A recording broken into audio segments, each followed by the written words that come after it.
दयानंद सरस्वती अपने जीवन में मैडम ब्लावात्स्की के इतने प्रभाव में रहा कि उसने अपनी जो वसीयत बनवाई थी उस वसीयत में एक दावेदार मैडम ब्लावात्स्की को ही बनाया गया था। आप सोच सकते हैं कि दयानंद ने किस प्रकार से अपनी छवि एक क्रांतिकारी हिंदू समाज के पुनरुद्धारक के रूप में स्थापित करने का प्रयास किया। लेकिन आंतरिक सत्य क्या था कि दयानंद ने 1882 में जो अपनी वसीयत छपवाई है उसमें 18 लोग थे। परोपकारिणी सभा का उल्लेख किया गया है उसमें। तो स्वीकार पत्र उसने छपवाया था जो मेरठ में रजिस्टर करवाई गई थी इस पत्रावली को। और ये पत्रावली कब बनी थी? 1882 में, 1882 में। तो थियोसॉफिकल सोसाइटी के जो संस्थापक लोग थे, जिसमें कर्नल हेनरी आलकाट था, जिसमें मैडम हेलेना ब्लावात्स्की थी, इन दोनों लोगों को भी दयानंद ने अपने निजी वस्त्र, पुस्तक, प्रकाशन और उसका जो भी अवशेष बचता है उसके मरने के बाद उसकी जो संपदाएं होती या जो भी अंत्येष्टि का जो अधिकार होता वो 18 लोगों के पास था परोपकारिणी सभा के बैनर तले। और इसमें मैडम ब्लावात्स्की और कर्नल हेनरी आलकट को भी इसने सम्मिलित किया था। तो दयानंद ऐसा नहीं है कि वो हिंदुओं के लिए काम कर रहा था या वेदों के उद्धार के लिए काम कर रहा था। दयानंद हिंदुओं को उनके पारंपरिक सनातन धर्म परंपरा से तोड़कर अपने संगठन में जोड़ने का प्रयास कर रहा था। और उनको पहले एक बार कुल परंपरा से तोड़ दिया जाता, शास्त्रीयता से विमुख कर दिया जाता, वेदों के नाम पर उनको अपने पास बुलाकर उनको वेदों का अनर्थ ही बताया जाता, तो उस स्थिति में वापसी का तो कोई मार्ग बचता नहीं, क्योंकि मन तो विकृत हो चुका है। अंततः क्या होता कि जो मुख्य उद्देश्य है म्लेच्छराज का, दैवी संपदा की हानि, आसुरी संपदा की वृद्धि, उसी में इसके लोग लगे रहते। तो यहां पर आप 150 सालों का ईसाई मिशनरी का इतिहास देखें। 150 वर्षों में ईसाई मिशनरियों में ने भारत में जितना धर्मांतरण कराया उसका आंकड़ा निकाल कर देखें। और ये आंकड़ा निकाल कर देखें कि उनमें से कितने लोग अपनी विशुद्ध कुल परंपरा से जुड़े हुए थे और फिर ईसाई बने। बहुत कम लोग मिलेंगे जो दुर्भाग्यवशात या बिल्कुल लोभ से ग्रस्त होकर ऐसा किए होंगे। लेकिन ये जितने लोग आर्य समाज और ये जितने अलग अलग प्रकार की संस्थाएं हैं, एनजीओ हैं, जो सनातन धर्म के मूल सिद्धांत के विरुद्ध जाकर बनाई गई, ये सभी एनजीओ जहां पर सक्रियता से कार्य कर रही हैं, उन्हीं सभी स्थानों में धर्मांतरण ईसाइयों ने अधिक किया है। और यहाँ तक कि कोल्हापुर में तो आर्य समाज आधिकारिक रूप से क्रिश्चियन मिशनरीज के साथ मिलकर साहू घाटगे के नेतृत्व में कार्य कर रहा था। इसका तो रिकॉर्डेड डॉक्यूमेंट भी ऐतिहासिक प्रमाण के रूप में प्रस्तुत किया जा सकता है। तो मैक्स मूलर ने जिस समय वेदों का भाष्य लिखने का षड्यंत्र किया, दयानंद ने उसका विरोध किया। बाखर से ऐसा देखने पर लगता है कि दयानंद ने वैदिक मत की रक्षा की, लेकिन दयानंद ने क्या वेद के अर्थ को प्रकाशित किया? नहीं, दयानंद ने सायणाचार्य जी के, महिधराचार्य जी के, उवट के भाष्य को भी गलत बताया। मतलब मैक्स मूलर का भाष्य तो गलत है, हे हिंदुओं तुम उसको मत पढ़ो, लेकिन जो परंपरागत आचार्य हैं उनको भी मत पढ़ो। तो क्या पढ़ो? तो जो हम बता रहे हैं सो पढ़ो, ऐसा दयानंद ने दावा कर दिया। मैक्स मूलर के कुछ पत्र, जो फ्रेडरिक मैक्स मूलर है उसके कुछ पत्र जो कि 2 वॉल्यूम्स में प्रकाशित हुए हैं, उनमें से कुछ का संस्मरण हम देना चाहेंगे। पहला पत्र जो बड़ा प्रसिद्ध है, जो उसने अपनी पत्नी को लिखा था 1866 में, उसमें क्या कहता है वो? This edition of mine and the translation of the Veda will hereafter tell to great extent on the fate of India. It is the root of their religion, and to show them what the root is, I feel sure, is the only way of uprooting all that has sprung from it during the last 3000 years. जो हम ये संस्करण लिख रहे हैं, वेदों का अर्थ बना रहे हैं, उसका प्रभाव भारत के भविष्य को बहुत गहराई से अपने शिकंजे में लेगा। वो बहुत गहराई से भारत के भविष्य को प्रभावित करेगा, क्योंकि भारतीय धर्म का जो मूल है वेद हैं। धर्म का मूल क्या है? अखिल धर्म का मूल श्रुति हैं, वेद हैं। वेदो खिलो धर्म मूला, तो वेद अखिल धर्म का मूल हैं। और वहां पर जब हम उस जड़ में ही विकृति कर देंगे तो उनको, जो ये हजारों वर्षों से फल फूल रहे हैं, विकसित हो रहे हैं, वहां से उनको उखाड़ फेंकना सरल हो जाएगा। एक और पत्र इसने अपने पुत्र को लिखा है मैक्स मूलर ने, उसमें क्या कहता है? Would you say that anyone's sacred book is superior to all others in the world? I say the New Testament. अगर तुम ये पूछो कि कोई एक पुस्तक जो विश्व में सभी पुस्तकों के ऊपर है, वो क्या हो सकती है? तो न्यू टेस्टामेंट, बाइबल का न्यू टेस्टामेंट ही विश्व में सभी पुस्तकों के ऊपर हो सकता है, ऐसा मैक्स मुलर ने अपने पुत्र को लिखी चिट्ठी में कहा। Would you say that any one sacred book is superior to all others in the world? I say the New testament. उसके बाद सेकंड नंबर पर ये रखता है कुरान को। After that I should place the Quran which in its moral teachings which is hardly more than a later edition of the New Testament. Max Muller के अनुसार सबसे पहला नंबर ये बाइबल के न्यू टेस्टामेंट को देगा, उसके बाद ये कुरान को स्थान देगा जो कि न्यू टेस्टामेंट का ही एक अद्यतित संस्करण है, एक अपडेटेड वर्जन है, एक न्यू एडिशन है मोरल टीचिंग्स के मामले में। उसके बाद ये क्या कहता है, तीसरे स्थानों पर मैं ओल्ड टेस्टामेंट को रखूंगा, बाइबल के ही ओल्ड टेस्टामेंट को तीसरे स्थान पर रखूंगा। Then would follow the Old Testament, the Southern Buddhist Tripitaka, और चौथे स्थान पर हम रखेंगे बौद्धों के त्रिपिटक को, दक्षिणी बौद्धों के त्रिपिटक को। पांचवें स्थान पर यह वेद को रखता है और छठे स्थान पर फारसियों के जैन अवस्था को रखता है। ये इसकी दुर्बुद्धि है। वेदों को बाइबल और कुरान से नीचे रखने वाला है कौन? Max Muller. और प्रभुपाद ने भी क्या कहा था कि बाइबल, कुरान, वेद, गीता, भागवत ये सब एक ही पवित्र ग्रंथ हैं, एक ही ईश्वर का प्रतिपादन करने वाले ग्रंथ हैं। 1868 में अपनी पत्नी को लिखे पत्र के 2 वर्षों के बाद आर्गेल के ड्यूक को, जो भारत का मंत्री हुआ करता था, मिनिस्टर फॉर इंडिया, वहां एक भारत मंत्री पद हुआ करता था ना, कि भारत का प्रतिनिधि कौन बनेगा, मतलब भारतीय समाज पर तो ब्रिटिश निवेशकर्ताओं का राज्य है, तो वहां भारत मंत्री बनाते थे। तो ड्यूक ऑफ आर्गाइल उस समय इस पद पर था। उसको ये क्या लिखता है, 16 दिसंबर 1868 को लिखी हुई चिट्ठी में मैक्स मुलर कह रहा है, the ancient religion of India is doomed and if Christianity does not step in, whose fault will it be? Bharat का प्राचीन धर्म अब मेरे द्वारा ध्वस्त कर दिया गया है, और इस अवसर का लाभ लेकर भी अगर ईसाइयत भारत में अपना पैर नहीं फैलाती है तो इसमें फिर किसकी गलती मानी जाएगी? मतलब मिशनरी की ही गलती है कि तुम इतना बढ़िया अवसर चूक जा रहे हो।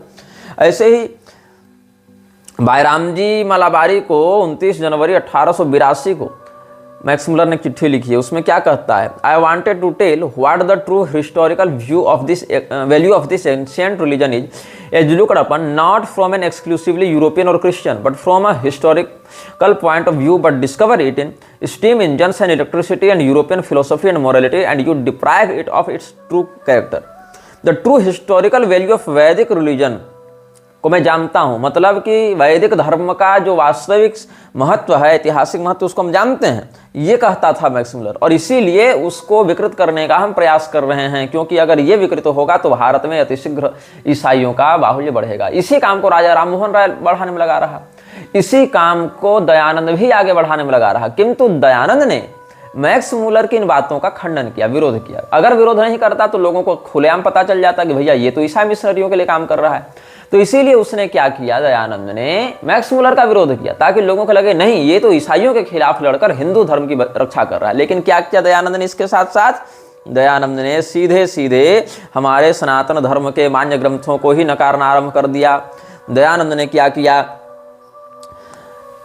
वो जितने भी स्वमत विरुद्ध ग्रंथ हैं उनको उसने प्रक्षिप्त कह दिया। भारतेंदु हरिश्चंद्र जो बड़े प्रसिद्ध साहित्यकार हुए, उन्होंने एक टिप्पणी की थी दयानंद सरस्वती के विषय में। क्या कहते हैं भारतेंदु हरिश्चंद्र, पहले केवल भागवत का खंडन किया, फिर सब पुराणों का, फिर कई ग्रंथ माने, कई छोड़े, अपने काम के प्रकरण माने, अपने विरुद्ध को छेपक कहा, भाष्य में रेल तार आदि कई अर्थ जबरदस्ती की। इसी से संस्कृत विद्या को भली भांति न जानने वाले ही प्रायः इनके अनुयायी हुए। जाल को छुरी से न काटकर दूसरे जाल से ही काटना चाहा, इसी से दोनों आपस में उलझ गए और परिणाम गृह विच्छेद उत्पन्न हुआ। किसका? दयानंद का यह दुष्परिणाम समाज को देखने को मिला। ये किसका वचन है? ये भारतेंदु हरिश्चंद्र का वचन है। और जो दयानंद सरस्वती ने लिखा है विदेशियों के विषय में, उसमें एक सत्यार्थ प्रकाश के 10वें 11वें समोल्लास को तुम पढ़ोगे तो इसमें एक बात है मूर्तियों के विरुद्ध, मूर्ति पूजा के विरुद्ध, कि जब संवत 1914 में अंग्रेजों ने तोपों से मंदिर उड़ा दिए थे तो मूर्तियां कहाँ गई थी?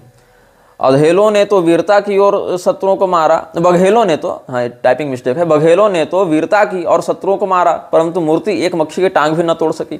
यदि श्री कृष्ण के सदृश कोई होता तो उसके धुर्रे उड़ा देता और वे भागते फिरते। भला यह तो कहो कि जिसका रक्षक मार खा जाए उसके शरणागत क्यों न पीटे जाए। और फिर यूरोप वासियों की प्रशंसा करते हुए दयानंद क्या लिखता है, यूरोपियनों की उन्नति के कारण है उनमें बाल्यावस्था में विवाह न करना।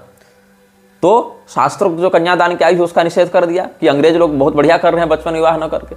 हमारी बहु बेटियों की जो स्थिति है समाज में धर्मशास्त्रीय मर्यादा के अनुसार, उसको इसने खंडित किया। अपने बच्चों को सुशिक्षित करना, तो क्या हम सुशिक्षित नहीं कर रहे थे? हमारी शिक्षा तो उनकी शिक्षा की अपेक्षा कई गुना लौकिक पारलौकिक दृष्टि से उन्नत थी। स्वयंवर विवाह होना, और इस बात को भी यहाँ पर कह दिया कि जिसका मन जिससे लगे उसको तुम शादी करके ले जाओ। वहां पर स्वयंवर का जो शास्त्रीय अर्थ है वो लागू नहीं होता, लेकिन वहां पर क्या है, स्त्री पुरुष का एक दूसरे के प्रति आकर्षण हुआ तो कर लियो संबंध, न हुआ तो तलाक दे दियो। यही वहां पर यूरोपियन व्यवस्था थी। उसी की प्रशंसा करते हुए दयानंद लिख रहा है, उनका शिक्षित होकर धूर्तों का उपदेश न सुनना। मतलब वे शिक्षित हैं और धूर्त लोग उनको उपदेश देंगे तो नहीं सुनेंगे। धूर्त यहाँ किसको कहा जा रहा है? मूर्ति पूजकों को, सनातन धर्मियों को। न उनके पाखंडों में फंसना, परस्पर विचार कर और सभा से निश्चित करके कार्य करना, स्वदेश और स्वजाति की उन्नति के लिए तन मन धन से प्रयास करना और उनके प्रति कभी विश्वासघात न करना, आलस्य को छोड़कर उद्योग और पुरुषार्थ में लगा रहना आदि वेदोक्त शुभ गुण। मतलब इसके लिए असली वेदोक्त गुण तो था यूरोपियों के पास, और हम लोगों के पास कुछ नहीं था। हम लोग पाखंडी थे, अंधविश्वासी थे, ढोंगी थे, ऐसा इसका कहना है। और जो दयानंद ने यूरोपियों की प्रशंसा में लिखा कि वो लोग बाल विवाह नहीं करते, अपने मन से स्त्री पुरुष को चयन करके विवाह कर लेते हैं, और ये वेदोक्त गुण है और इसी गुण को भारत को अपनाना चाहिए। इस छोटी सी पंक्ति का और इस पंक्ति के माध्यम से सनातन धर्म की परंपरा को तोड़ने का क्या दुष्परिणाम हुआ कि आज घर घर वर्ण संकरता फैल गई, घर घर व्यभिचार होने लगे, घर घर वेश्यावृत्ति होने लगी, और उसको उन्नत समाज के रूप में, वोक कल्चर के रूप में देखा जाने लगा। 2 से 3 पीढ़ी जाते जाते ये चारित्रिक पतन दयानंद ने करवा दिया। जो अंग्रेजों का अभिष्ट था उसी को दयानंद ने अन्य प्रकार से परोसकर व्यक्त किया। क्योंकि जब आप मूर्ति पूजा का खंडन इस प्रकार से करेंगे तो आपके मन में इस्लाम और ईसाईयत के प्रति कोई आक्रोश नहीं बचेगा। करे ठीक है, हमारे मंदिरों को लूट दिया, हमारी मूर्तियों को तोड़ दिया, तो क्या दिक्कत है, हम ही गलत थे जो मूर्ति पूजा कर रहे थे। ये दयानंद ने षड्यंत्र किया है कि तुम्हारे मन में यह भाव डालना कि तुम मूर्ति पूजा गलत कर रहे हो, इसीलिए तुम्हारे मंदिरों को कोई तोड़ दे तो तुमको फर्क नहीं पड़ना चाहिए। तो इससे क्या हुआ कि जो लोग मूर्ति पूजा के विरुद्ध खड़े हो गए दयानंद के बहकावे में, राममोहन राय के बहकावे में, वो सभी लोग अपराध बोध से ग्रस्त हो गए कि हम ही गलत कर रहे थे जो मूर्ति पूजा कर रहे थे, और हमारे शत्रुओं ने ठीक ही किया। मतलब मूर्ति पूजा के विरोध से क्या हुआ, मूर्ति और मंदिरों से जुड़े जितने भी आजीविका थे शूद्र वर्ण के, माली का काम, बढ़ई का काम, रथकार का काम, और जितने भी प्रकार के सैरंध्री का काम है, ये जितने भी मंदिर की परंपरा से जुड़े हुए थे शूद्र वर्ण के लोग, आप जगन्नाथपुरी जावे, एक मंदिर की व्यवस्था से लाखों लाख लोग आजीविका पा रहे हैं, और उनमें 80% लोग तो शूद्र वर्ण से ही हैं। तो मंदिर की व्यवस्था तोड़ने से पूरी अर्थव्यवस्था टूटेगी। अर्थव्यवस्था टूटने पर क्या होगा, लोग गुलामी करने के लिए विवश होंगे, अंग्रेजों की नौकरी करने के लिए विवश होंगे, और हिंदुओं के मन में अंग्रेजों का विरोध करने का भाव भी नहीं जगेगा। क्योंकि आप मूर्ति पूजा का विरोध करेंगे तो मंदिर टूटने पर आपको कष्ट नहीं होगा, सरकार आपके मंदिरों पर अधिग्रहण करेगी, और जो हिंदू तब भी मूर्ति पूजा में निष्ठा रखेंगे उन हिंदुओं के प्रति आपके मन में घृणा का उदय होगा, करे ये सब तो ढोंगी है, पाखंडी है। तो जो हिंदू मूर्ति पूजा करेगा उसके मन में आपके प्रति घृणा होगी। यही काम आर्य समाज आज भी कर रहा है। फिर अगर उस मंदिर को कोई तोड़ने आएगा, उस मंदिर के ऊपर अत्याचार होगा, तो आपके मन में कोई क्रोध नहीं होगा, क्षोभ नहीं होगा, करे ठीक है जाओ होने दो। तो इससे इस्लाम और ईसाईयत के प्रति आपके मन में कोई संघर्ष की भावना नहीं बचेगी। आपको क्या लगेगा कि ठीक है ये लोग कर रहे हैं तो उससे हमारा क्या बिगड़ रहा है।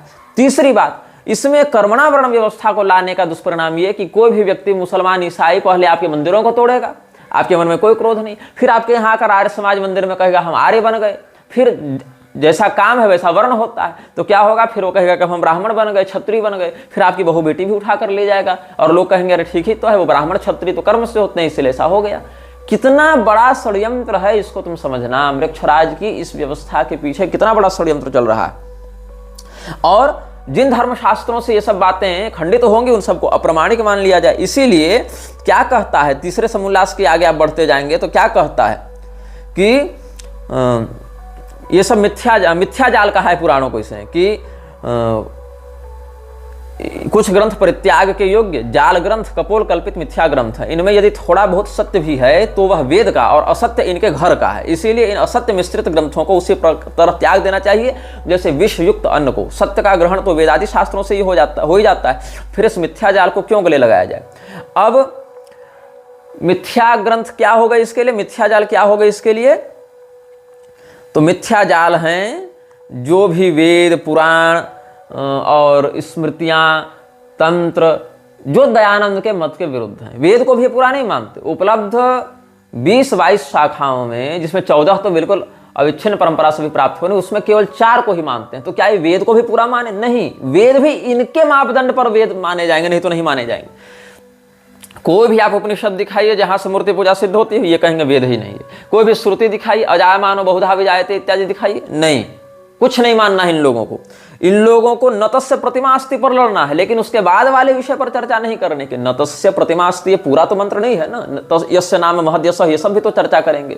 वहां इतना ही भाव है कि उस अद्वितीय परमेश्वर के ऐश्वर्य का, महत्व का प्रतिमान दूसरा नहीं है, मतलब उसके समान दूसरा नहीं, उसकी तुलना, उसकी उपमा किसी से नहीं की जा सकती। परब्रह्म के अनुपमेय होने में, उसकी अद्वितीयता में नतस्य प्रतिमास्ति यस्य नाम महद्यस, इस श्रुति का प्रयोग किया जाता है। वहां से प्रतिमा को ये मूर्ति कह देते हैं और उतना ही नतस्य प्रतिमास्ति उठाकर बात करने लग जाते हैं ये मूर्ख। तो क्या होता है कि दयानंद ने कह दिया कि ये सारे के सारे ग्रंथ जाल ग्रंथ हैं। कौन कौन ग्रंथ जाल ग्रंथ हैं? तो इसमें लिखता है कि नीचे जो जो अपरित्याग के जो ग्रंथ हैं उनका परिगणन संक्षेप में किया जाता है, और जो जो ग्रंथ नीचे लिखेंगे वह जाल ग्रंथ समझना चाहिए। व्याकरण में कातंत्र, सारस्वत, चंद्रिका, मुग्धबोध, कौमुदी, सिद्धांत कौमुदी को भी जाल कह दिया, शेखर, मनोरमा आदि कोश में अमर कोश आदि, और छंदो ग्रंथ में वृत्त रत्नाकर आदि, शिक्षा में अथो शिक्षा प्रोक्षा में पाणिनीय मतम यथा इत्यादि, ज्योतिषी में शीघ्र बोध, मुहूर्त चिंतामणि आदि सब अप्रामाणिक इसके लिए। काव्य में नायिका भेद, कोलयानंद, रघुवंश, माघ का वही सब, फिर किरातार्जुनियम सब, ये सब।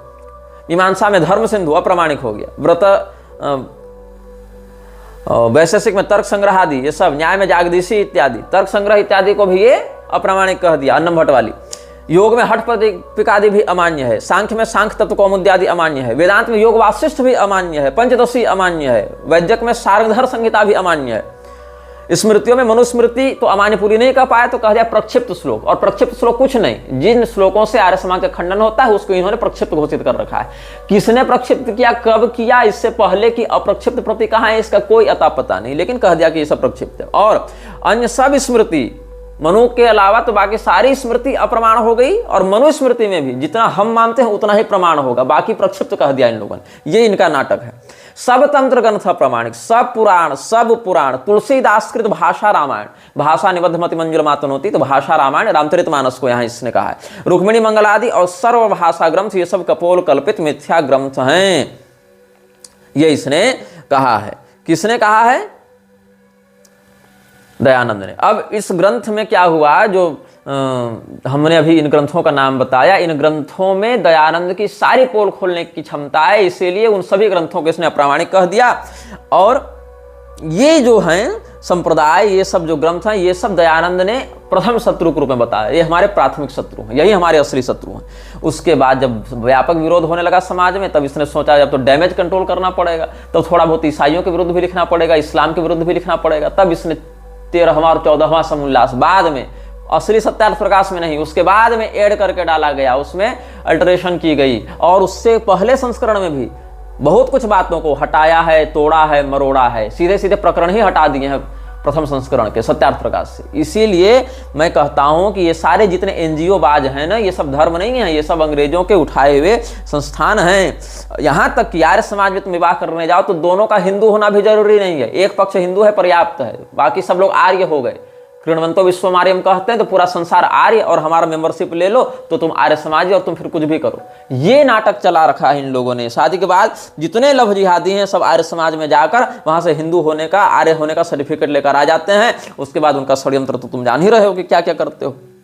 यहां तक कि इन लोगों ने क्या किया है, हमारे मान्य उपनिषदों को प्रक्षिप्त और मिलावटी घोषित कर दिया, और दयानंदोपनिषद नाम का एक फर्जी उपनिषद निकाल रखा है। दयानंदोपनिषद को भी मिलेगा तो पढ़ लेना।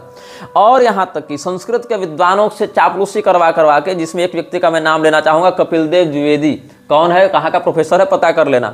कपिल देव द्विवेदी ने दयानंद का स्तोत्र लिख दिया है। तुलसीदास जी का ग्रंथ अप्रामाणिक हो गया, लेकिन दयानंद की स्तुति होनी चाहिए। भगवान की पूजा नहीं हो सकती है, भगवान की मूर्ति नहीं बनानी है, लेकिन जो शास्त्रोक्त है उसको नहीं मानना इनके लिए, लेकिन दयानंद की बड़ी बड़ी मूर्तियां लगी रहेंगी। जब मैं बहुत बच्चा था तो हमारे पिताजी ने आधुनिक शिक्षा दिलाने के उद्देश्य से सोचा कि किसी आधुनिक विद्यालय में भी डालना चाहिए। शास्त्रीय शिक्षा तो दे ही दे रहे हैं घर में, लेकिन समाज में और भी क्या चल रहा है इसको जानने के लिए सीबीएसई कोर्स में उन्होंने मुझे डाला। तो उस समय डीएवी ग्रुप के एक प्रतिष्ठित विद्यालय में हमारा नामांकन हुआ, और उस समय डीएवी ग्रुप मुझे लगभग मान लीजिए आप 80% छूट में पढ़ा रहा था। मतलब वो फीस नहीं लेते थे, केवल 5,000 रुपये सालाना पिताजी देते थे। कब की बात है, 2003-4 की बात है। तो उस समय लगभग 2-2.5 साल हम पढ़े होंगे। मैंने प्रथम, द्वितीय और उसके बाद 5-6 महीना और हम पढ़े थे, इतनी कक्षाएं हम वहाँ पढ़े थे। और उस समय प्राइड ऑफ डीएवी का हमको इन लोगों ने पुरस्कार दिया था, और एक महाधिवेशन हुआ था डीएवी ग्रुप का। तो हमने संस्कृत में एक नाटक किया था, अष्टावक्र का हमने वहाँ पर अभिनय किया था, अष्टावक्र हम बने थे, और संस्कृत में वो नाटक किया था। तो इसके कारण डीएवी समूह में जो वहाँ बड़े बड़े डायरेक्टर आए थे उसमें हमारी अच्छी प्रतिष्ठा थी उस समय। तो प्राइड ऑफ डीएवी का हमको उन्होंने पुरस्कार दिया था। धीरे धीरे, अच्छा, पिताजी को भी आर्य समाज के इतने गहरे षड्यंत्रों के विषय में नहीं पता था। उनको लगा कि ठीक है आधुनिक शिक्षा देने के लिए भेज रहे हैं, लेकिन धीरे धीरे उन लोगों ने जब कहा कि नहीं, ये मूर्ति पूजा नहीं, वैसा नहीं, ऐसा नहीं, अपने भाषणों में वो लोग लिख लिख कर देते थे कि तुम इसको प्रेजेंट करना, मतलब आर्य समाज का प्रचार करना। पिताजी ने देखा ये क्या लिख कर तुमको दिया गया। मैंने कहा वही तो समझ में नहीं आ रही ये बात पिताजी, ये लोग राम भगवान को, कृष्ण भगवान को, सबको, किसी को नहीं मानते कुछ, और हम तो प्रतिदिन अपना बजरंगबली की पूजा करके ही स्कूल जाते हैं, तो ये क्या ये लोग बता रहे हैं। तब पिताजी गए, हमारा नाम कटवा दिया। तो फिर वहाँ झगड़ा हुआ, फिर दूसरे विद्यालय में गए, वहाँ से फिर बुला कर लाया गया कि नहीं नहीं, दोबारा इस बच्चे का यहाँ नामांकन कराया जाए, हम लोग इस प्रकार से नहीं व्यवहार करेंगे। दोबारा जब आए, 1-2 महीना और पढ़े, तब फिर से वही प्रपंच शुरू हो गया। पिताजी के सामने हमको कहने लगे वो लोग, आर्य समाजी लोग, कि ये बाबा जी की बात नहीं माननी है, हम जो कह रहे हैं वो माननी है। तब पिताजी ने कहा कि तुम हमारे ही पुत्र को हमारे ही स्वधर्म विरुद्ध कर दे रहे हो, तो तुम किस प्रकार की शिक्षा इसको दोगे। वहीं झगड़ा हुआ, और आर्य समाजियों के मुंह पर पिताजी ने उनको खूब सुनाया, और हमें वहाँ से कहा कि अब चलो जो पढ़ाना होगा हम पढ़ाएंगे, जैसे पढ़ाना होगा वैसे पढ़ाएंगे। तो फिर पिताजी हमको वहाँ से हटा दिए। तो बचपन में, बहुत बचपन में, 6-7-8 वर्ष की उम्र में 2-2.5 साल के लिए डीएवी ग्रुप में आधुनिक शिक्षा प्रणाली के विषयों को जानने के लिए हमारा नामांकन करवाया गया था। लेकिन सैद्धांतिक रूप से तो हम उससे प्रभावित नहीं हुए। प्रभावित हुए रहते तो झगड़ा ही नहीं होता। झगड़ा हो गया क्योंकि सिद्धांत टकराने लगे ना। तो इन लोगों ने क्या किया, वहाँ पिताजी ने यही पूछा था केवल कि ये जो आपने प्लेग्राउंड में इतनी बड़ी दयानंद की मूर्ति लगा रखी है, इसको अगर हम जाके 10 जूता मारे तो आपको कैसा लगेगा। तो नहीं, ऐसा कैसे, वैसा कैसे। तो फिर भगवान कृष्ण और भगवान श्री रामचंद्र जी जिनकी प्रतिमा का शास्त्रीय वर्णन मिलता है, उन वर्णनों को अस्वीकार करने के लिए तुम लोग सीधे सीधे मूर्ति पूजा को नकली कह देते हो, और फिर उसी दयानंद की मूर्ति खड़ी करके उसका अनावरण करके उसको फूल माला चढ़ा रहे। तो तुम मानना क्या चाहते हो भाई, तुमको मानना क्या है यहाँ की। तो इसने क्या लिख दिया है, नमामि मूल शंकरम दयाकरम गुणाकरम प्रभाकरम सुधाकरम समस्त लोक भास्करम। मतलब पूरे विश्व में अगर कोई सूर्य है तो दयानंद है इनके लिए। और महर्षि वृंद वंदितम, दयानंद महर्षि नहीं रहा, महर्षि लोग तो इसकी सेवा करते हैं, इस लेवल पर दयानंद को पहुंचा रखा है। महर्षि वृंद वंदितम श्रुतिर निनाद नंदितम अनाथ नाथमाश्रयम सदा सदार्य संश्रयम। अनाथों का नाथ है दयानंद। ये चापलूसी देख रहे हैं इन लोगों की, नए नए स्तोत्र रचे जा रहे हैं। और कहता है जो दयानंद के चरणों की सेवा करेगा वो समस्त शोक से मुक्त हो जाएगा। त्वदंघ्रि पद्म सेवनम समस्त शोक शोषणम अशेष दोष दूषणम सुधई सुखौघ सिंधु पोषणम। कितना कुछ इसने चापलूसी में लिखा है, बहुत है लेकिन ज्यादा नहीं बताऊंगा। इतना ही जान लो कि जो लोग ये कहते हैं कि दयानंद ने इस्लाम के विरुद्ध लिखा, ईसाइयत के विरुद्ध लिखा, उनको ये समझना चाहिए डैमेज कंट्रोल करने के लिए, हिंदुओं को मूर्ख बनाने के लिए केवल है। सार्वदेशिक पत्रिका का 1942 का संस्करण निकाल कर देखना, हाजी अल्लाह राखिया का वर्णन मिलेगा रहमतुल्लाह, जो कच्छ का स्वर्ण व्यापारी था, उसने कितना डोनेशन दिया है आर्य समाज को आगे बढ़ाने में। और दयानंद के जीवित रहते लाहौर में जब आर्य समाज की स्थापना हो रही थी, मुंबई में पहले हुई फिर लाहौर इत्यादि में हुई, वहां अनारकली कोठे का मालिक था रहीम खान, उसने कितना डोनेशन दिया, ये सब का रिकॉर्ड निकाल कर देखना कि किनके पैसों से ये सब चल रहे थे। रहीमतुल्लाह क्या करता था, रहीम खान क्या करता था, लाहौर के अनारकली कोठे वाला, ये सब बहुत कुछ तुमको प्राप्त होगा। दयानंद स्तव बना रखा है, दयानंदोपनिषद बना रखा है। और जो ये लोग कहते हैं हम लोग गीता को प्रामाणिक मानते हैं, वाल्मीकि रामायण को प्रामाणिक मानते हैं, तो वाल्मीकि रामायण में उत्तरकांड को पूरा प्रक्षिप्त मानते हैं, और बीच बीच में कई प्रकरण और श्लोक को ही प्रक्षिप्त मानते हैं, और महाभारत में भी 8,000 श्लोक को प्रामाणिक मानते हैं, श्रीमद् भगवद गीता में मात्र 70 श्लोक को प्रामाणिक मानते हैं ये लोग, बाकी पूरा प्रक्षिप्त ये लोग मानते हैं। तो इनका क्या है कि हिंदू धर्म से जुड़े हुए एक दो विषय, वेद उठा लो, गीता उठा लो, वेद में सारे भागों को हटा के अपने मतलब की 2-4 श्रुतियां संहिताएं रख लो, गीता में से सारी बातों को हटा के 10% बातों को अपने रख लो, ताकि हिंदू को लगे कि हाँ ये तो हमारे ही हिस्सा है। मनुस्मृति में से सब हटा के थोड़ा बहुत अपने काम का रख लो, तो हिंदुओं को लगेगा ये तो अपने काम के लोग हैं, ये तो अपना उद्धार कर रहे हैं, हमारा कल्याण चाहते हैं। लेकिन उस प्रकार से सभी मान्य शास्त्रों को हटा दो और केवल अपने मतलब की 2-4 बातों से हिंदुओं को आधी अधूरी अर्धकुटी के माध्यम से भ्रमित कर दो। और हमारे जो सनातन धर्म के कथित धर्मगुरु मूर्ख नालायक भरे पड़े हैं। अभी धीरेन्द्र का तुम देखो बागेश्वर धाम वाले पेज में जाकर दयानंद सरस्वती को प्रणाम कर रहा है,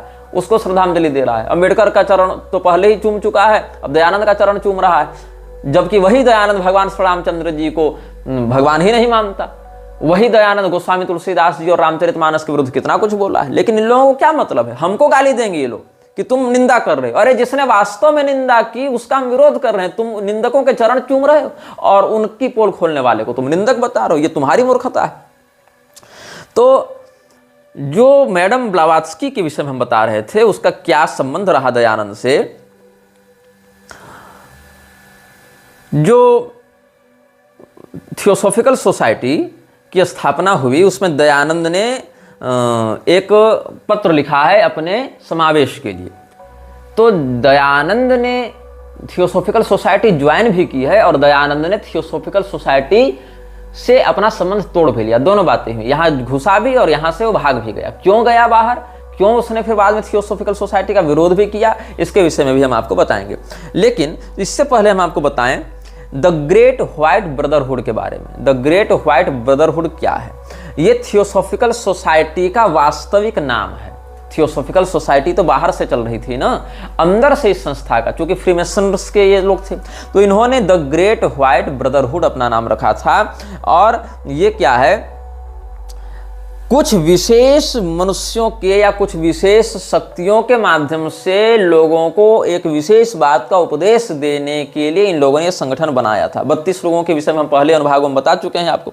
तो ये जो लोग थे उनको मास्टर्स ऑफ एंशिएंट विजडम कहा जाता था, या the ascended masters, the church invisible और द हेरार्की कहा जाता था इन लोगों को, या फिर उच्च स्तरीय गुरु कहा जाता था, या चर्च इनविजिबल, मतलब ऐसी संस्था, ऐसा चर्च जो हमें दिख नहीं रहा है लेकिन जिसके संकेत हमें प्राप्त हो रहे हैं। The great white brotherhood.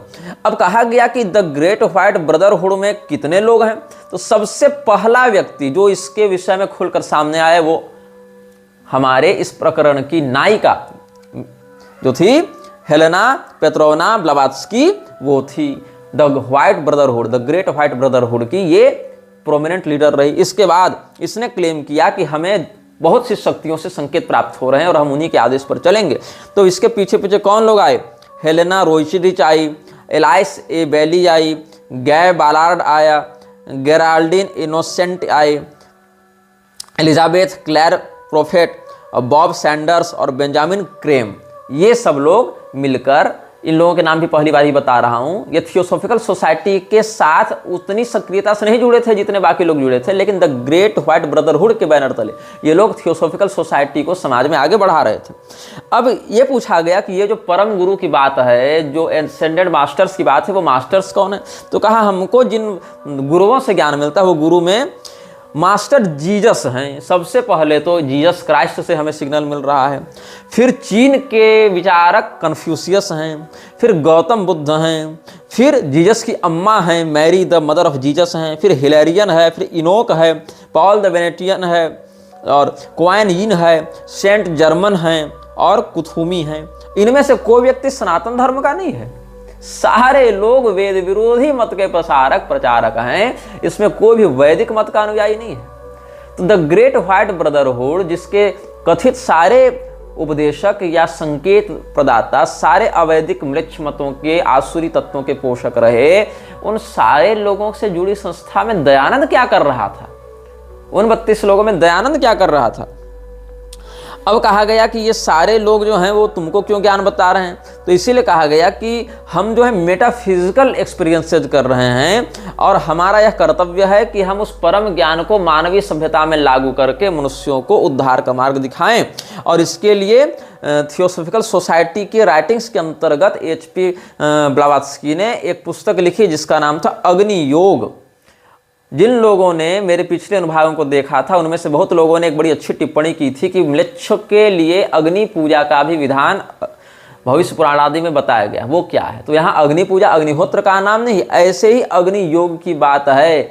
They worship the fire of hell, इस प्रकार की अवधारणा उनके मन में है। वो अग्नि जो है वो अग्निहोत्र की याज्ञिक अग्नि नहीं है, पवित्राग्नि पूताग्नि नहीं है, वो जो आसुरी अग्नि है, जो नारक अग्नि है, उसकी वो आराधना करते हैं। तो ये जो अग्नि योग है ये भी उसी का एक उदाहरण है। अब पूछा गया कि भाई तुम्हारा हेडक्वार्टर कहाँ है, ये जो ग्रेट व्हाइट ब्रदरहुड है इसका हेडक्वार्टर कहाँ है, तो कहा संभल ग्राम में। अब संभल ग्राम वो स्थान है जहां पर भगवान विष्णु का कल की अवतार होगा। संभल ग्राम वह जगह है जहां भविष्य के बुद्ध भी होंगे जिनका नाम होगा मैत्रेय। दोनों की भविष्यवाणी मिलती है, वैदिक मत के संरक्षक भगवान कल्कि और अवैदिक मत के प्रस्तोता भगवान मैत्रेय, दोनों का अवतार संभल ग्राम में वर्णित है। और उस समय मंजूश्री कीर्ति संभल का राजा रहेगा ऐसा बौद्ध मानते हैं। और इसका वर्णन कालचक्र तंत्र में वर्णित है और कालचक्र तंत्र की एक प्रति हमारे पुस्तकालय में सुरक्षित है। तो अनुत्तर योग की जो श्रृंखला है, बौद्धों में बहुत से हैं, तो उसमें जो अनुत्तर योग तंत्र श्रृंखला है उसमें एक तंत्र आता है कालचक्र तंत्र, वहां इन बातों का संदर्भ मिल जाता है। तो ये जो ग्रेट व्हाइट ब्रदरहुड है ये कहता है कि हम संभल ग्राम से अपना सिग्नल प्राप्त कर रहे हैं। पुनश्च उसमें सिग्नल देने वाला कोई वैदिक शास्त्रीय मत का आचार्य नहीं है। जितने लोग हैं, कोई ईसाई है, कोई बौद्ध है, कोई और किसी मत को मानने वाला है। तो यहां पर एक नाम बड़ा महत्वपूर्ण है द ग्रेट व्हाइट ब्रदरहुड में। द ग्रेट व्हाइट ब्रदरहुड के राइटिंग्स को आप पढ़ेंगे तो वहां एक नाम बहुत बार आता है जिसका नाम है अज़राएल। अज़राएल AZRAEL। तो अज़राएल जो है वो क्या है, अज़राएल को मालक अल मौत भी कहा जाता है। कुरान में इसका वर्णन है सूरा अज-सजदा में। तो सूरा अज-सजदा में इसको मलक अल मौत कहा गया है और इसने 4 पुस्तकें दी हैं अपने अनुयायियों को। जो अज़राएल है वो भी एक प्रकार का उच्च स्तरीय पिशाच है, मृक्षराज के कार्य को ये भी आगे बढ़ाता है। तो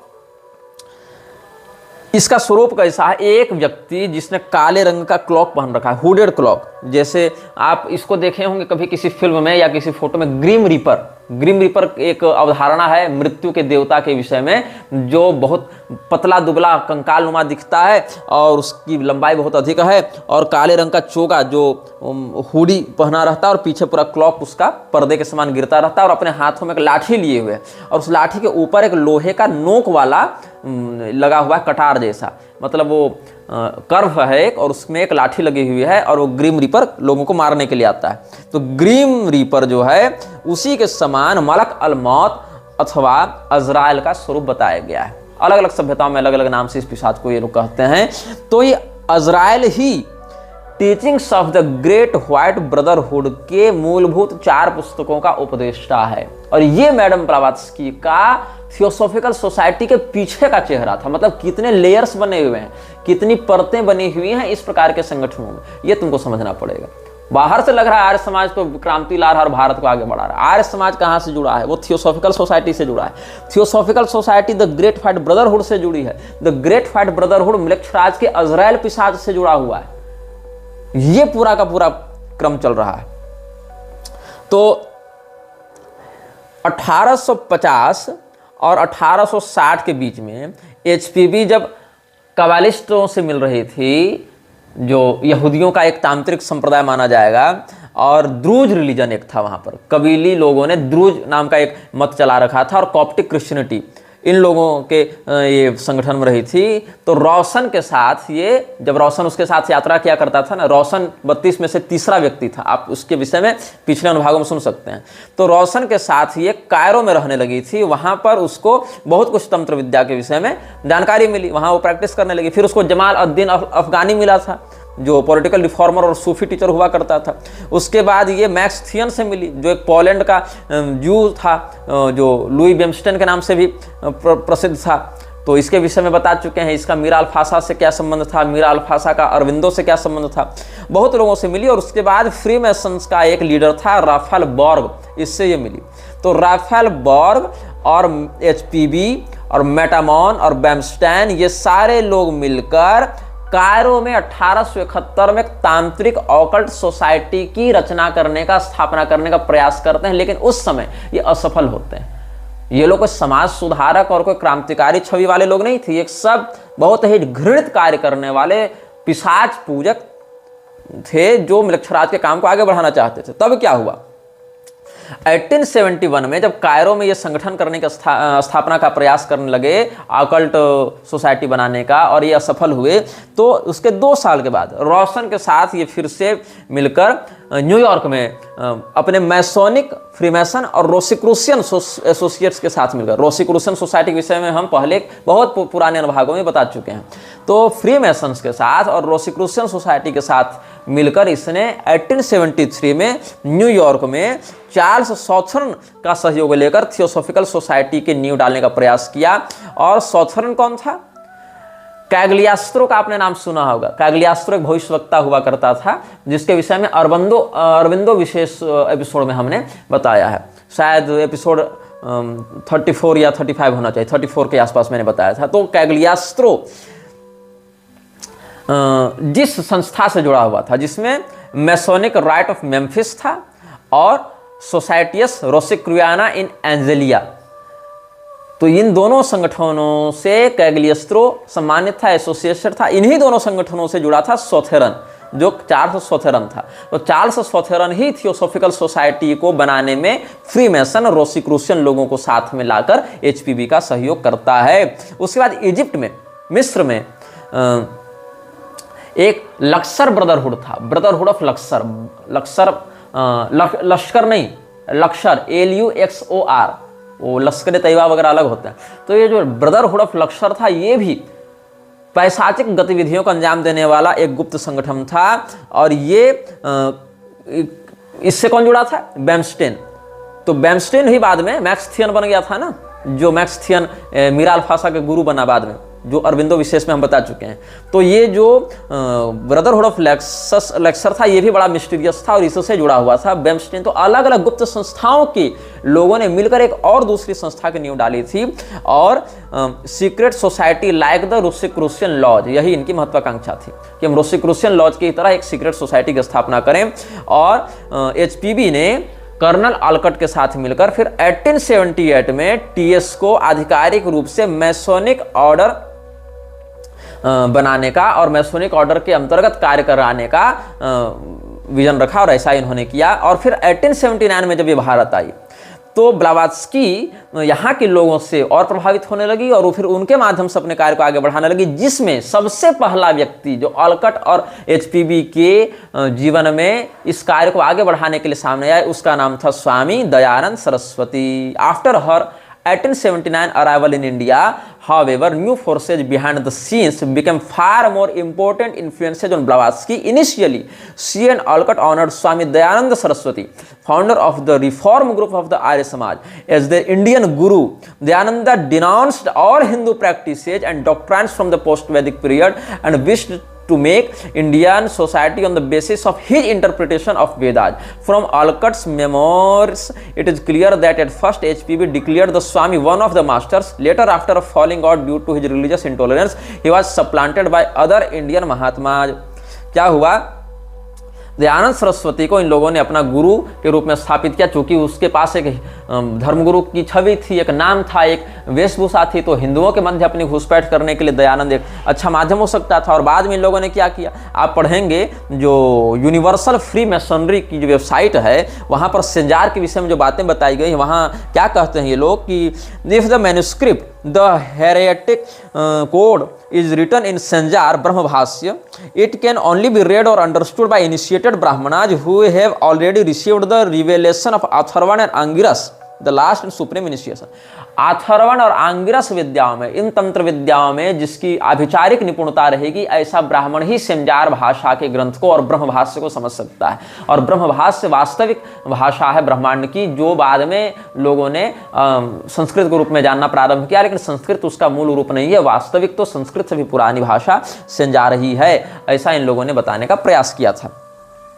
तो दयानंद सरस्वती का इस प्रकार से संबंध हमने बताया कि कैसे द ग्रेट व्हाइट ब्रदरहुड के बैनर तले उसके अभियानों को, अजराइल के उपदेशों को ये लोग आगे बढ़ाने के लिए अलग अलग गुप्त संस्थाओं के लोगों ने मिलकर थियोसॉफिकल सोसाइटी की नींव डाली, और फिर थियोसॉफिकल सोसाइटी ने दयानंद सरस्वती से हाथ मिलाया। और यहाँ तक कि रुडोल्फ हॉर्नले को ये कहना पड़ा, जो क्वींस कॉलेज का प्रिंसिपल था बनारस में, उसको ये कहना पड़ा कि He, Dayananda, may possibly convince the Hindus that their modern Hinduism is altogether in opposition to the Vedas. If once they become thoroughly convinced of this radical error, they will no doubt abandon Hinduism at once. They cannot go back to the Vedic state that is dead and gone and will never revive. Something more or less new must follow.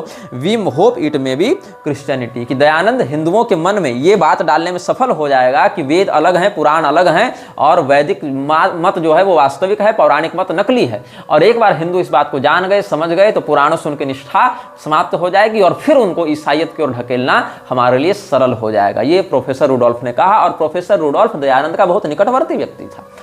आगे के अनुभागों में हम आपको बताएंगे कि आर्य समाज में कौन से फ्रीमेसन्स के एक्टिव सदस्य घुसे हुए थे और कैसे इन लोगों ने आर्यन मेसोनरी की स्थापना की थी। यह वीडियो जल्द ही हटा दिया जा सकता है। कृपया थर्ड पार्टी ऐप्स का उपयोग करके डाउनलोड करें। आप इस वीडियो को अपने चैनल पर फिर से अपलोड भी कर सकते हैं।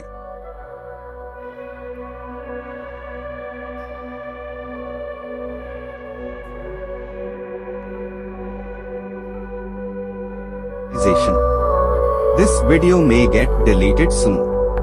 Please download using third-party apps. You may also re-upload this video on your channels. Thank you.